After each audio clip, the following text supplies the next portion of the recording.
الحمد لله الذي ليس كمثله شيء وهو السميع البصير. الحمد لله الذي بيده الملك وهو على كل شيء قدير.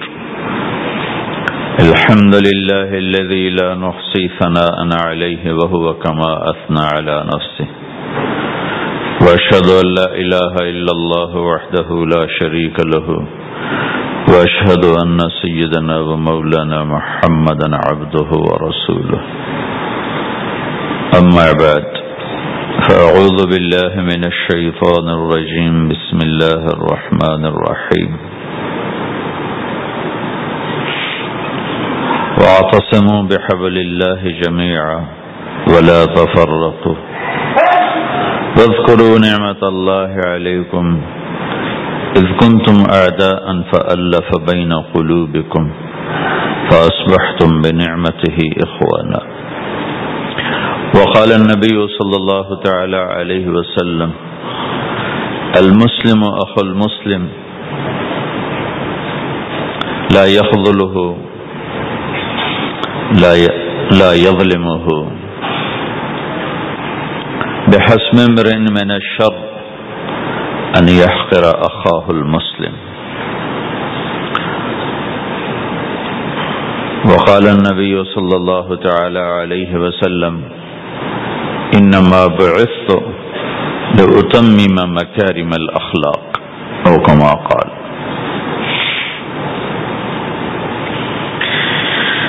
اللہ اکبر. میرے محترم بھائی اور دوستو،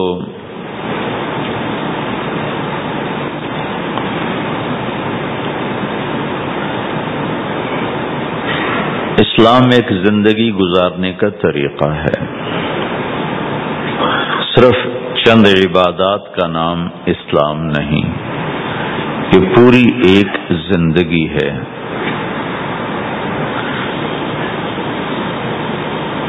اور اس زندگی کو سکھانے کے لیے، چونکہ انسان پیدائشی طور پہ جاہل پیدا ہوتا ہے،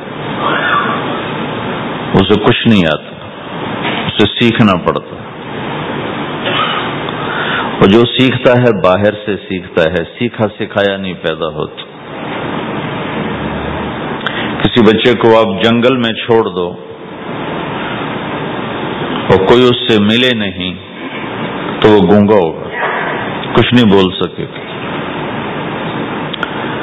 لیکن آپ چڑیا کے بچے کو تنہا چھوڑ دو، کوئی چڑیا اس سے ملاقات نہ کرے تو وہ اپنی زبان ہی بولے گا، اپنی زبان میں بولے گا. کوے کو تنہا چھوڑ دو، کوئی کوا اسے ملنے نہ دو تو کوے کی زبان ہی بولے گا. لیکن انسان کو گجراتی کا بچہ پنجابیوں میں چھوڑ دو تو گجراتی بھول جائے گا، پنجابی بولے گا. پنجابیوں کا بچہ گجراتیوں میں چھوڑ دو تو وہ پنجابی نہیں بولے گا، وہ گجراتی بولے گا. اور کوئی بھی نہ اس سے ملے، اسے تنہا چھوڑ دو تو وہ کچھ بھی نہیں بول سکے گا، گونگا ہوگا. تو انسان جو کچھ سیکھتا ہے باہر سے سیکھتا ہے، اور چونکہ امتحان کی جگہ ہے تو باہر دونوں چیزیں موجود ہیں، غلط بھی صحیح بھی. دونوں جنس بازار میں موجود. انسان کے علاوہ جتنی مخلوق ہے ان میں غلط کرنے کا کوئی سسٹم ہی نہیں ہے، وہ غلط کر ہی نہیں سکتے، جو کرتے ہیں ٹھیک کرتے. انسان کے اندر دونوں سسٹم ہیں، فَأَلْهَمَهَا فُجُورَهَا وَتَقْوَاهَا. یہ دونوں نظام لے کے چلتا ہے.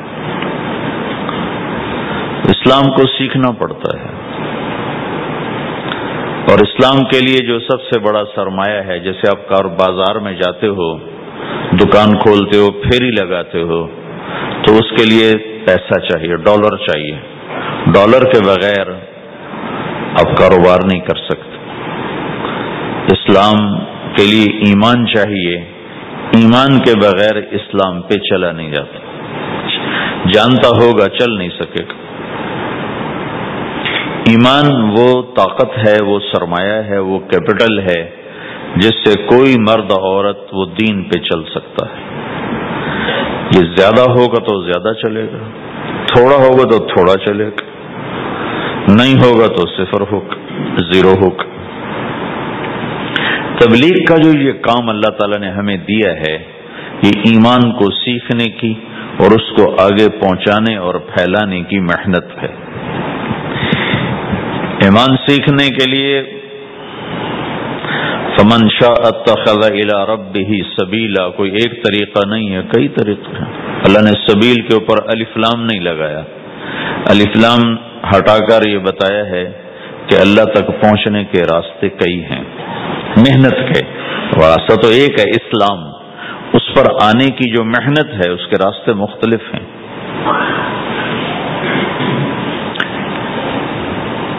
ہاں، آگے پہنچانے کے لیے تبلیغ کے سوا اور کوئی راستہ کوئی نہیں۔ یہاں آ کر تبلیغ منفرد کا کام منفرد ہو جاتا ہے کہ کسی محنت میں گشت کوئی نہیں سوائے تبلیغ، صرف تبلیغ ہے جس میں گشت ہے کہ خود چل کے جاؤ۔ اگر میرے پاس وہ میرے کالج کا لڑکا نہ آتا تو مجھے تو نہیں پتا تھا تبلیغ کیا چیز، نہ دین کا پتا تھا نہ دنیا کا پتا تھا، تو کوئی چل کے آیا اور اس نے ہاتھ پکڑا، اور دعوت ہے ہی بے طلبوں کے لیے، مدرسہ تو طلب والوں کے لیے، وہاں تو تعلیم ہوتی، تبلیغ نہیں ہوتی۔ خانقاہ تو طلب والوں کے لیے ہے اور دعوت بے طلب لوگوں کے لیے، جو سننا نہیں چاہتے، جو قریب نہیں آنا چاہتے، اور ایسا طبقہ کروڑوں اربوں کی تعداد میں موجود، انہیں دین پر لانے کے لیے یا دین کی بات ان کے کان میں ڈالنے کے لیے سوائے گشت کے اور کوئی عمل کوئی نہیں۔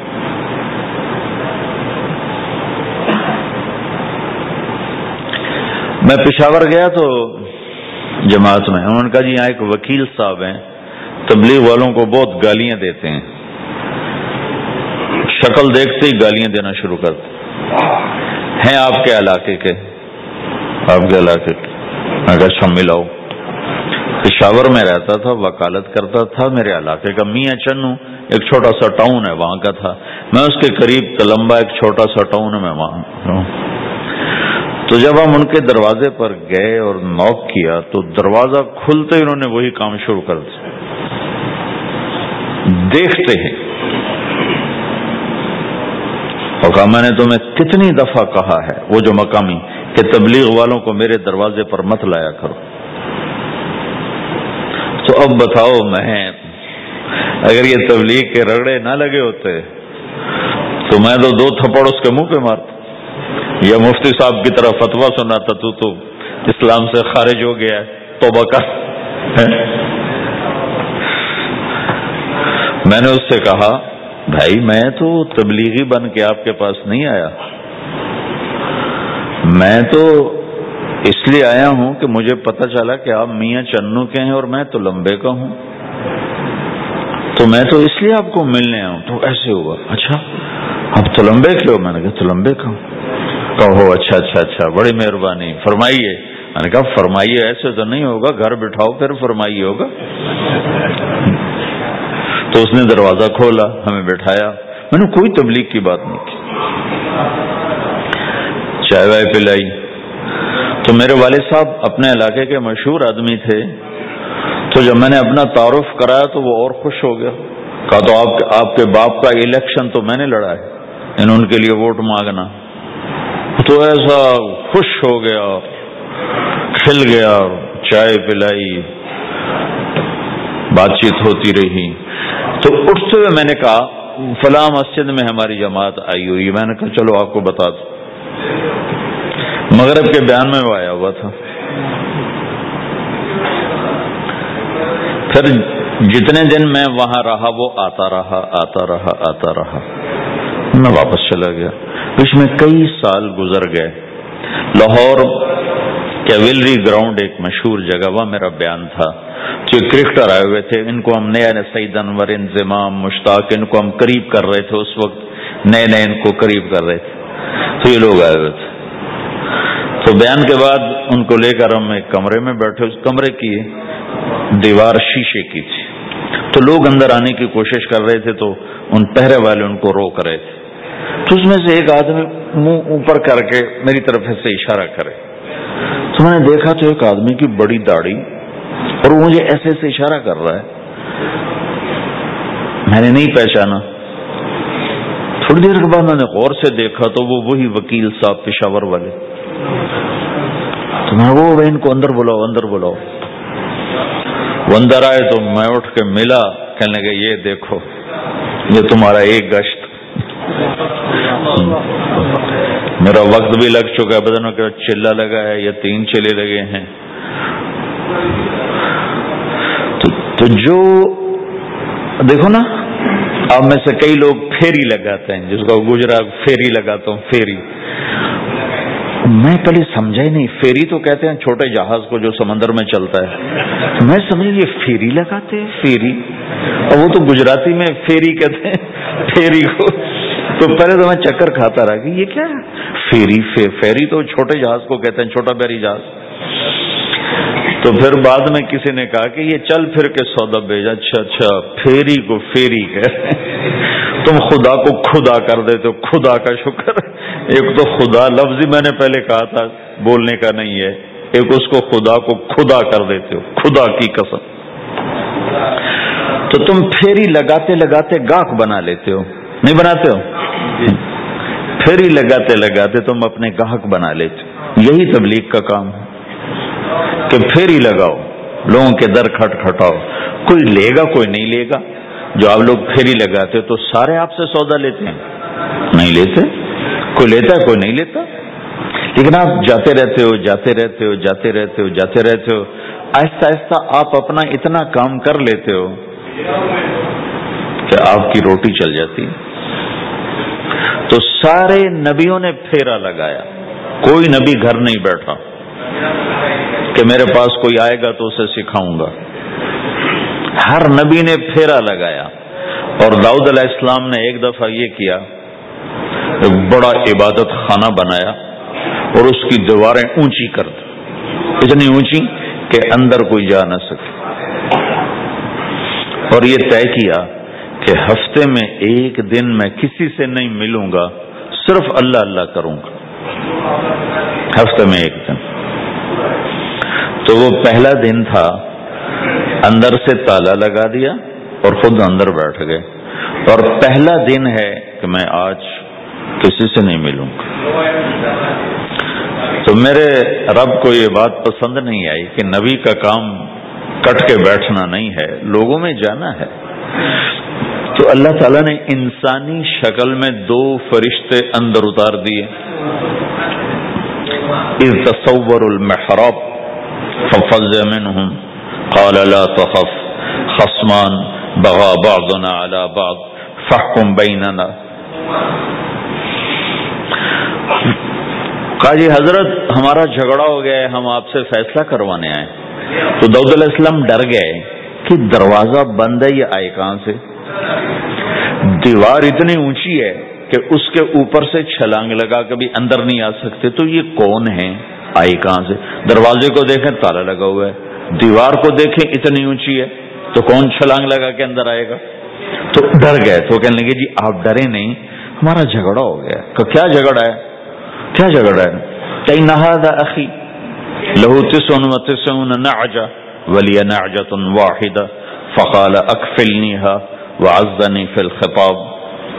یہ میرا بھائی ہے، اس کے پاس 99 بکریاں ہیں، بھیڑیں، 99 بھیڑ ہے، اور میرے پاس ایک ہے. یہ مجھے کہتا ہے ایک بھی مجھے دے دے، میری 100 پوری ہو جائے. تو آپ بتاؤ یہ غلط کر رہا ہے کہ ٹھیک کر رہا ہے؟ اب یہ فیصلہ تو آپ چھوٹے سے بچے سے بھی کروا سکتے ہو. نہیں، یہ تو لطیفہ سا بن گیا. داؤد علیہ السلام کے لیے لطیفہ بن گیا کہ ایک آدمی کہتا ہے جی میرے پاس 99 ہے، تیرے پاس ایک ہے، تو ایک مجھے دے دے، میری 100 ہو جائیں. تو داؤد علیہ السلام سوچ میں پڑ گئے یہ چکر کیا ہے. تو ایک دم ان کو خیال آیا کہ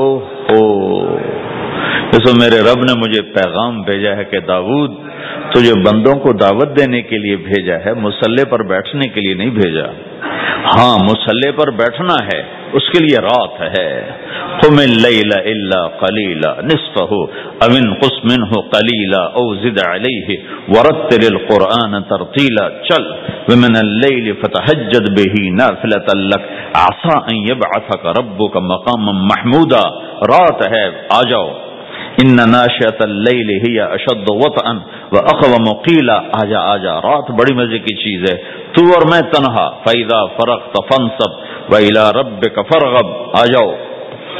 تتجافى جنوبهم عن المضاجع يدعون ربهم خوفا وطمعا ومما رزقناهم ينفقون، رات تیری میری، دن میرے بندوں کے لیے۔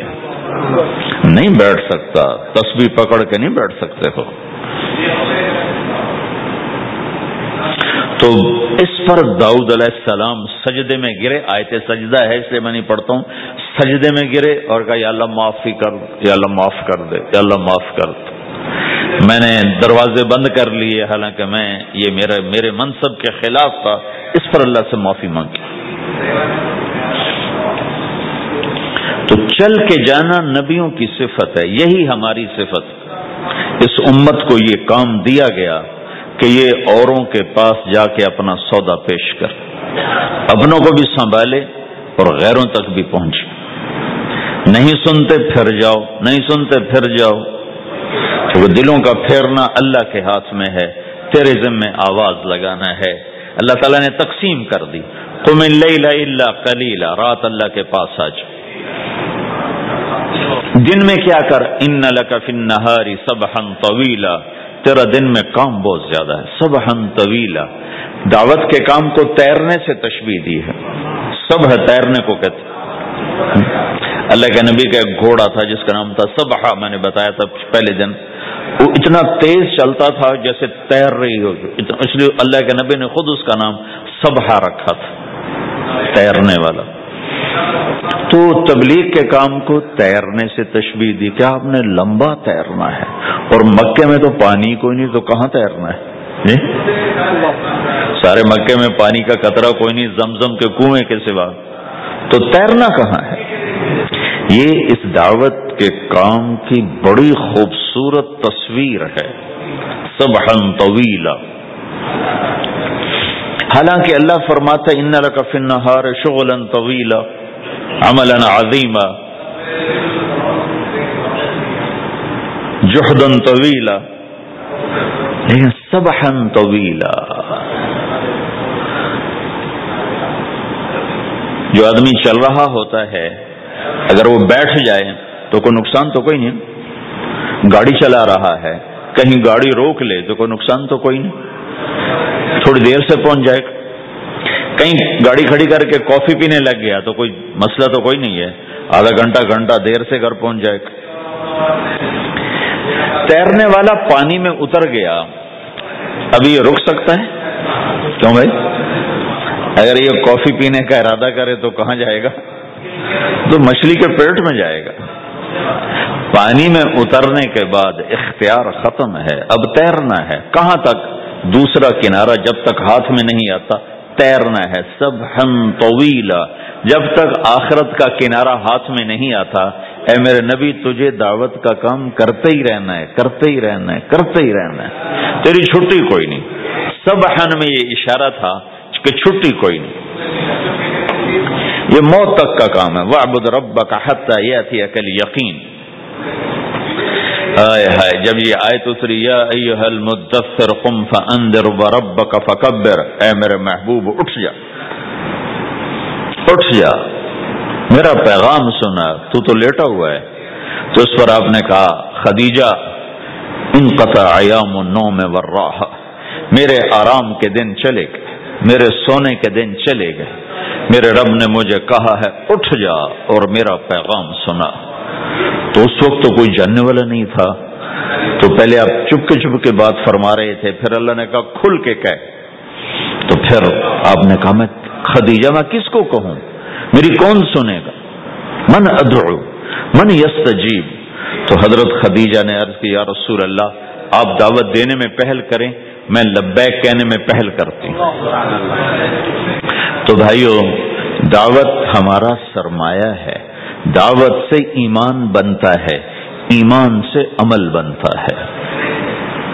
تو اگر آپ اس دعوت میں حرکت کرتے رہو گے، ان لک فی النہار سبحا طویلا، کل میں نے اس پر تھوڑی تفصیل سے بات کر دی تھی، آج میں اس سے اگلی بات کرنا چاہتا ہوں، لیکن اس کو بار بار سننا اس لیے ضروری ہے کہ آدمی بڑی جلدی بھول جاتا ہے، اور نفع سامنے نہ ہو تو اس کے لیے قدم اٹھانا، مال لگانا مشکل ہو جاتا ہے۔ آپ پھیری بھی تو لگاتے ہو، تو شام کو پیسہ ہاتھ میں آتا ہے تو تھکاوٹ چلی جاتی۔ میں نے ایک شخص سے کہا تھوڑا تبلیغ میں وقت دے دو بھائی، کہا جی مجھے گولیاں لگی تھیں تو اس کے بعد میرے بدن میں درد ہوتا ہے تو میں ٹائم نہیں دے سکتا، لیکن میں اسے دیکھتا تھا وہ صبح سے شام تک اپنے دکان پہ کھڑا ہوتا تھا، کھڑا ہو کے کام کرتا تھا۔ تو ایک دن میں نے اس سے پوچھا یہ تو دکان پہ کھڑا ہوتا ہے، اس کا درد تمہیں نہیں ہوتا؟ تبلیغ میں تو اتنی مشقت نہیں ہے۔ وہ کہنے لگا جی درد بہت ہوتا ہے، لیکن میں جب شام کو پیسے گنتا ہوں تو سارا درد چلا جاتا، سارا درد چلا جاتا۔ تو اب آپ تبلیغ میں 3 دن کے لیے گئے تو کچھ لگا کے آتے ہو، ہاتھ میں تو کچھ بھی نہیں ہوتا، اور چلے کے لیے جاؤ تو کچھ لگتا ہے، ہاتھ میں تو کچھ بھی نہیں آتا۔ 4 مہینے کے لیے جاؤ تو کچھ لگتا ہے، ہاتھ میں تو کچھ بھی نہیں آتا۔ تو وہ جذبہ پیدا نہیں ہوتا لگانے کا، تھکنے کا، تھکانے کا، جیسے دنیا میں پیدا ہوتا ہے کہ اس کی واپسی نظر آ رہی ہوتی۔ تو اس لیے بار بار ضرورت ہے اس کو سننے اور سنانے کی کہ اللہ نے اس امت کو یہ منصب دیا ہے، کنتم خیر امت اخرجت للناس، تم سب سے بہترین امت ہو، تمہیں نکالا گیا ہے۔ کیا کرتے ہو؟ تأمرون بالمعروف وتنہون عن المنکر وتؤمنون باللہ، بھلائی کی بات کرتے ہو، برائی سے روکتے ہو، صلہ مجھ سے لیتے ہو، تؤمنون باللہ، صلہ مجھ سے لیتے ہو، اللہ پہ ایمان لاتے ہو۔ کل بھی میں نے کہا تھا کہ ہر مسلمان کے ذمے دعوت ہے، عمل کرے یا نہ کرے۔ آج پھر اس کو دوہرا رہا ہوں کہ عمل کرے یا نہ کرے، اوروں کو دعوت دینا ہر مسلمان کے ذمے ہے۔ اللہ تعالیٰ نے بنو اسرائیل کے بارے میں کہا میری تم پہ لعنت ہے، لعن الذین کفروا من بنی اسرائیل علی لسان داود و عیسی ابن مریم، اے داود، اے عیسیٰ، ان پر لعنت بھیجو۔ کتنا سخت اللہ کا فرمان ہے۔ اچھا کیوں، کس لیے؟ اللہ نے دو جرم بتائے، ذلک بما عصوا وکانوا یعتدون، یہ بہت نافرمان ہو چکے ہیں، بہت نافرمان ہو چکے ہیں۔ ایک اس کی وجہ سے ان پر اللہ کی لعنت۔ دوسرا کیا ہے؟ کانوا لا یتناہون عن منکر فعلوہ، جو گناہ خود کر رہے ہوتے ہیں اس سے اوروں کو نہیں روکتے۔ کانوا لا یتناہون، نہیں روکتے تھے، عن منکر، اس گناہ سے، فعلوہ، جسے وہ خود کر رہے ہوتے تھے۔ تو اس سے پتہ چلا کہ اگر کوئی نافرمانی بھی کر رہا ہے تو کسی کو اگر دیکھتا ہے نافرمانی کرتے تو اسے سمجھانا اس کے ذمے ہے۔ یعنی اللہ تعالیٰ نے اللہ یوں کہہ رہا ہے کہ کم وقت خود تو برائی کر رہا تھا تو کسی کو روکتا تو صحیح، دونوں ہی کام نہیں کیے، نہ خود چھوڑا نہ کسی اور کو روکا۔ تو بھائیو حرکت کرتے رہنا، اس حرکت میں بڑی طاقت ہے۔ ساری کائنات حرکت میں، اگر رک جائے تو بھائی زمین حرکت کر رہی ہے، سورج حرکت کر رہا ہے، چاند ستارے ہر شے حرکت میں۔ تمہاری زمین 66,000 کلومیٹر فی گھنٹہ کی رفتار سے روزانہ بھاگی جا رہی۔ پھر پتہ چلا کہ پاناما بمے دونوں سمندروں کے 66,000 کلومیٹر فی گھنٹہ کی رفتار سے دوڑا جا رہا ہے۔ تمہارا سورج 6 لاکھ میل 9